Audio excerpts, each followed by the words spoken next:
Today, I'm giving you 3 tips for filming on your iPhone. And the cameras on these things are just incredible. If this is what's gonna get you to realistically produce videos consistently, then I recommend to film on your phone, absolutely. That's what it's all about at the end of the day, is getting the videos out there. So what are my tips for getting even better shots? The first tip is film in 4K.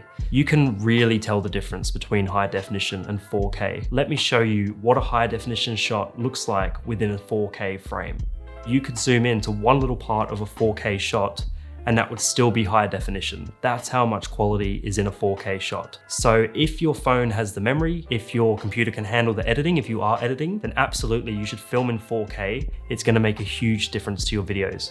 So if you want your phone to film on 4K always, you need to go into the settings, find camera, find record video at the top and change it to 4K 30 FPS.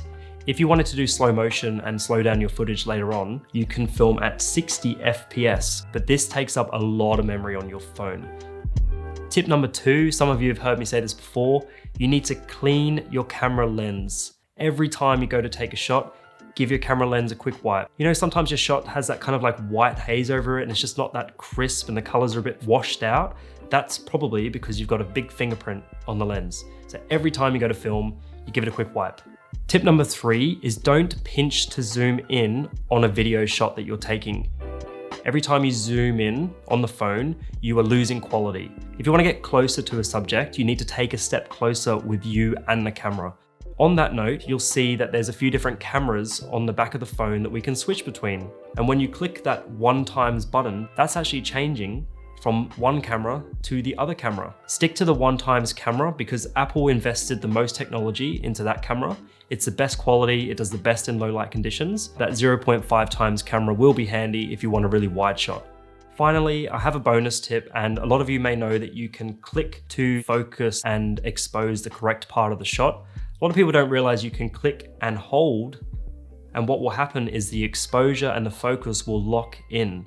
Where this is really cool is once it's locked in, you can drag your finger down anywhere on the screen and that's going to darken the shot, or drag it up and that's going to lighten the shot. So this is really cool where maybe you have a light on someone and you want to darken the whole scene and then light the person with a light. So I hope those tips have come in handy. Let me know if you've learned something new. I really think you can go out and get some great footage with this phone. You can film interviews, you can get your B-roll. You do need a microphone, that's a must, and you do need a tripod. And there's nothing stopping you from going out there, pulling this out of your pocket and getting some beautiful shots. So I hope that helps you guys, and we'll see you next time.